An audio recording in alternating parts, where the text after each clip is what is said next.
اسرائیل فلسطین کشیدگی پر اقوام متحدہ کی سلامتی کونسل کے بند کمرہ ہنگامی اجلاس میں رکن ممالک کے درمیان اتفاق رائے نہ ہو سکا۔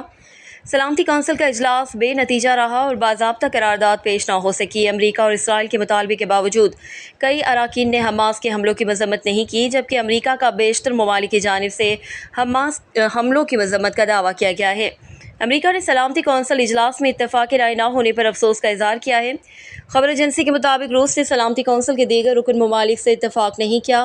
روسی سفیر نے اجلاس میں فوری جنگ بندی اور بامعنی مذاکرات پر زور دیا۔ چین کے سفیر نے کہا کہ یہ غیر معمولی بات ہے کہ سلامتی کونسل نے کچھ نہیں کہا، عام شہریوں کے خلاف کیے گئے تمام حملوں کی مذمت کرتے ہیں۔ واضح رہے کہ ہفتے کی صبح غزہ سے اسرائیل پر 7,000 راکٹ فائر کیے گئے، جس کے بعد فلسطین اور اسرائیل میں جنگ چھڑ گئی۔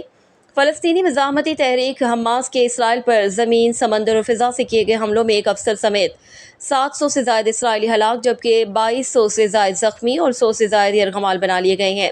اسرائیل کی جوابی کارروائی میں 480 سے زائد فلسطینی شہید، جبکہ 2200 سے زائد زخمی ہوئے ہیں۔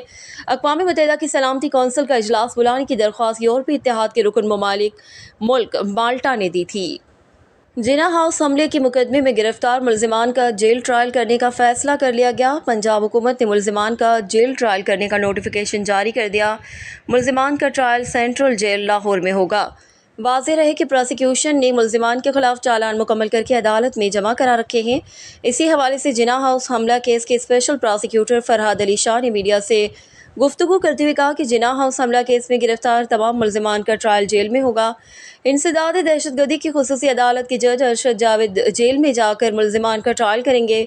جناح ہاؤس حملہ کیس میں ملزمان کی تعداد بہت زیادہ ہے۔ فرحاد علی شاہ کا کہنا تھا کہ اتنی بڑی تعداد میں ملزمان کو روز جیل سے عدالت لانا اور واپس لے جانا مشکل کام ہے۔ ہماری کوشش یہی ہے کہ مقدمے کا ٹرائل جلد از جلد مکمل کرائیں۔ ATC کے رولز کے تحت جناح ہاؤس حملہ کیس کی سماعت روزانہ کی بنیاد پر ہوگی۔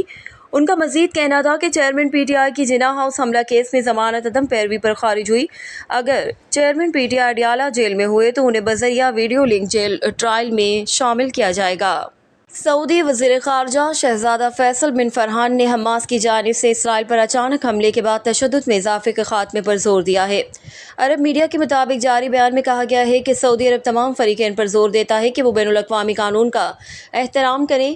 سعودی خبر رساں ادارے کے مطابق سعودی وزیر خارجہ شہزادہ فیصل بن فرحان سے اتوار کو امریکی وزیر خارجہ انتونی بلنکن نے 24 گھنٹے میں 2 بار ٹیلی فون پر رابطہ کیا۔ دونوں وزرائے خارجہ نے غزہ اور اس کے اطراف جاری فوجی کشیدگی کے خطرات اور کشیدگی کم کرانے کے لیے ضروری طریقے تلاش کرنے کی کوششوں کی ضرورت پر زور دیا۔ خبر رساں ادارے کے مطابق رابطے میں دونوں فریقین نے درپیش بحران کے منفی اثرات کا دائرہ محدود کرنے کے لیے عالمی برادری کے اکٹھے ہو کر کام کرنے کی اہمیت اجاگر کی تاکہ عالمی امن اور سلامتی کے تحفظ میں مدد مل سکے۔ اسرائیل حماس جنگ میں لبنان کی مزاحمتی تنظیم حزب اللہ بھی شامل ہو چکی ہے۔ افغانستان میں ایک روز قبل آنے والے زلزلے سے اموات کی تعداد 2,445 ہو گئی۔ غیر ملکی میڈیا کے مطابق کابل سے افغان حکام کے مطابق زلزلے سے 9,000 سے زائد افراد زخمی ہوئے ہیں، جبکہ زلزلے سے ہونے والی اموات میں اضافے کا خدشہ ظاہر کیا گیا ہے۔ افغان حکام کے مطابق زلزلے سے 1,500 مکانات تباہ یا نقصان کا شکار ہوئے ہیں۔ برطانوی میڈیا رپورٹس کے مطابق زلزلے میں سب سے زیادہ جانی نقصان ضلع زندہ جان کے گاؤں نائب رفیع، سیاب، وردگانو، کرنال، سربلند، تشک، چاہک اور سنجاب میں ہوا ہے۔